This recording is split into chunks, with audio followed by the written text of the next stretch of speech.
You need to check your ego. It creates a giant flare-up, obviously a massive antagonistic relationship. It doesn't help anybody. I get to give the answer. It is the best advice that I can give. You'll be able to do this and your whole life is going to get easier. Everything that you do is going to get easier. This works on the home front with your spouse, your family members, everywhere. And it's what I have done throughout my career in the military and in the business world. And the bottom line is, listen, I've been doing this for a long time. You just got here, I got a ton of experience. This is what someone with a giant ego sounds like. If you find yourself sounding like that, that's a problem. We used to joke about this in the SEAL teams, and we even had an acronym for it, Wee Weeb or Wee Weir, when I was in Baghdad, when I was in Ramadi. If you're making reference to like tell people like, well, I have experience, you don't have an experience, we need to go with my plan. I know something, you don't know something. You need to just shut up and do things my way.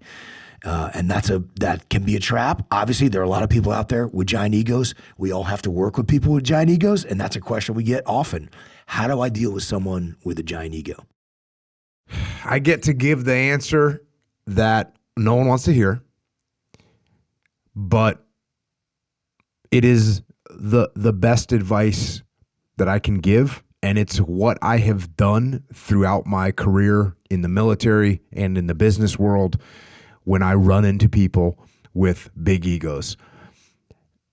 And the bottom line is, when you run into someone with a big ego, what you have to do and the way that you handle it is you have to subordinate your own ego. You have to actually subordinate your own ego. And right there, when I just said that, if you're listening to this right now and you heard me say, well, if you run into someone with a big ego, what you need to do is put your own ego in check, subordinate your own ego. If that made your cackles stand up and you're like, whoa, what is he talking about? That's exactly what I'm talking about. You see, the problem isn't that other person's ego. The problem is actually your ego. And I feel this, even though I sit around and say, oh, humility is the most important thing and you got to keep your ego in check. When I run into someone with a big ego, I'll feel that start to flare up like, oh, who does this person think they are? And as soon as I feel that, I'm like, oh, there's my ego right there. And I subordinate my own ego. What does that mean? You come in and say, oh, I've been doing this for a long time, we're going to do it my way. I feel the flare come up and I go, hey, yeah, you have been doing this for a long time. How do you think we should do it? And I actually subordinate. I'm going to listen to what you have to say. That's what I'm going to do. Now, then you'll say, well, I think we should do it like this. And I say, okay, that sounds great. Now, if I have a couple earnest questions, maybe I'll ask you some questions about the plan and why it's the best way to do it. And I hope that you have answers and I can say, okay, great. That sounds like a great plan. Let me go execute this thing. That right there. In order to be able to do that, you who's listening to this right now is like, I can't do that. That's right, because that's your ego talking. That is your ego talking. And if you truly learn to subordinate your ego and you truly learn to adopt humility, you'll be able to do this and your whole life is going to get easier. Everything that you do is going to get easier. So keep that in mind. The apex of humility comes from combat, because if you've been to combat, if you've been to true hard combat, it's not an environment that makes you feel arrogant. It actually makes you feel humble, because you realize there's things that you can't control. You realize that there are situations that you're not going to be able to handle, and it's a very humbling situation. But the rest of life is humbling as well. At least it should be. You should be put in situations where you aren't able to win. You will be in situations where you make bad decisions. You will be in situations where your decision negatively impacts you and the people around you. And you will get humbled by those situations. So life is humbling, but there are people that manage to get through various aspects of life, and they manage to get through those various aspects of life without really running into the situations where they lose. Or when they do lose, they look over at the teammate and say, that was your fault, or that was my fault, or it was the market's fault, or it was the competitor's fault, so it wasn't them. And they were able to maintain that arrogance. They're able to maintain their big ego because everything that happens that's negative is not their fault. When someone is giving you a problem, especially up the chain of command, or you run into this big ego, subordinate your ego. Now, if someone's below you in the chain of command, you start working for me, Leif, and you're a young guy and you come in here and you've got a big giant ego, what I'm going to do is I'm going to assign you a project or a task that I know is a little bit outside of your capability. So I'm going to give you a project that maybe you haven't done before. Maybe it's a little bit bigger than the scope that you're used to. And what is going to happen is you're going to try and do that, and you don't have the capability, and you're going to get humbled by it. You're going to fall short. Usually one of two things happen. Number one, you come to me and you say, hey, Jocko, it's been a few days. I'm looking at this thing. I'm going to need some help. Okay. Yep. No problem. That's you coming humbly asking for help. No big deal. We got you a little bit more humble. Sometimes if you're really arrogant, you might try and hang on. And now I have to watch the project go or watch the task and say, hey, Leif, this project is due in 2 days. It looks like you're really behind. Is everything okay? And you go, well, I need some help. So of course, I'm not going to let you completely fail. I'm not going to let you ruin a project or ruin a relationship with a client by not delivering what we need to deliver. But I'll let you brush up against the guardrails of failure. I'll probably come in a little bit and ask you some questions and point out that it's not going very well and get you the help that you need. That is the best technique I've learned to deal with people that are below me in the chain of command, that have a big ego. I'm going to put them in situations that I know they can't quite handle, and they're going to get humbled by those situations.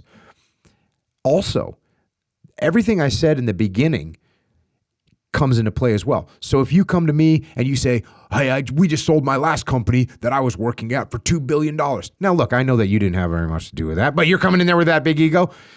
Instead of me letting my ego flare up and say, well, what part did you play in that? What were you, the third string sales guy? And you think that was it's like, no, I'm not going to say any of that. I'm going to say, hey, that's awesome. It's great that you have experience. That's one of the reasons we wanted to bring you here, because we know you have that experience of going through that whole process, and welcome aboard. And if you see anything that you think we could do better, let me know. There you go. What does that take? It takes me putting my own ego in check and saying, yeah, you know what? He might have been a third string sales guy over there, but what experience does he have? Maybe he did see some things. So when I worry about dealing with a big ego, the big ego that I focus on dealing with is my own. That's what winning looks like. And I think people are so focused on the tactical engagement of like, well, you have a big ego and I need to tell you to put your ego in check. Oh, how well does that work?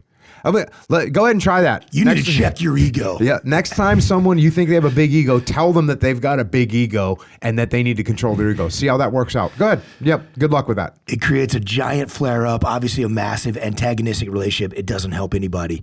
But that's a common response that we hear when we give that example, and people say, well, if I subordinate my ego, that's only going to just feed their ego. And it's going to make things even worse. Because they're looking for revenge. They're looking for like trying to check that person instead of, which is again, a very tactical focus, allowing your own ego to dictate your decisions instead of strategically, what does winning look like? If you have a big ego and you're my boss and you want credit for all the things that are happening on the team, like, cool, I give you credit. Awesome. Like I give you credit. I make you look good. That's my job. Is to make the boss look good, make the team look good. The more we win, the more successful we are, you're going to get credit for that. That's the nature of things, which gives me more ability to influence decisions that you're making, and so that we can actually do what we need to be successful for the team, and that helps everybody. And that's what winning looks like. Strategically, when you put that, your own ego in check, you subordinate your ego, as you said, everything gets better. And I always find that hilarious that when people say, you don't understand. You're telling me I need to be humble, but you don't understand how big of an ego my boss has. We know right away that it ain't just the boss that has a big ego. It's your own ego that's causing you the issues. Because the moment you can subordinate your ego, you can work just fine with that person. You can get along with that person, and you can have a great relationship, and you can get things done and accomplish your mission. Yeah, subordinating your ego is a skill that you have to develop. And the younger you are and the less experienced you are with subordinating your ego, the harder it's going to be. And for me, the biggest component of subordinating your ego is the recognition that those hostile feelings that you have towards somebody is primarily generated not from them and their ego, but from you and your ego. And as soon as I recognize that, I'm able to say, oh yeah, that is my ego right there. If I want to build a relationship, if I want to not have an antagonistic relationship, if I want to be able to do a good job for the team, what I need to do is subordinate my own ego. And then what I do is listen to what they have to say. Listening to what other people have to say is the first step in subordinating your ego. Closing your mouth and opening your ears. immediately, when you deal with somebody that's got a big ego and you listen to what they have to say, the situation improves. The situation improves. So that's the first skill, the first protocol. Number one, recognize that it's your ego. Number two, shut your mouth and listen to what they have to say. What helps me subordinate my ego is to think about what's the end state I'm trying to achieve? What's the goal I'm trying to achieve?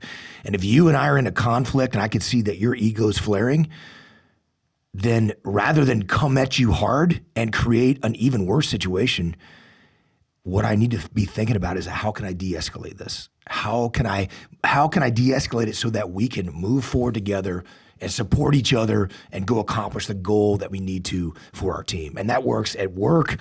This works on the home front with your spouse or your family members, everywhere. And all it takes is the recognition of what are you actually trying to achieve? What's the outcome? What's the goal for this particular engagement? And when you can think strategically about what you want that to look like, it's not coming at somebody hard and telling them to put their ego in check. It's subordinating your ego so that you can de-escalate the situation and you can move forward in a positive direction together. Yeah. When I get pushback on this, it's like, oh, you want me to be a brown nose? You want me to go in there and kiss their ass? No, I'm not brown nosing. I'm not kissing ass. What I'm doing is winning. You expend some fuel, you do your best, but eventually you do have to make a decision. Sometimes that decision is to move on.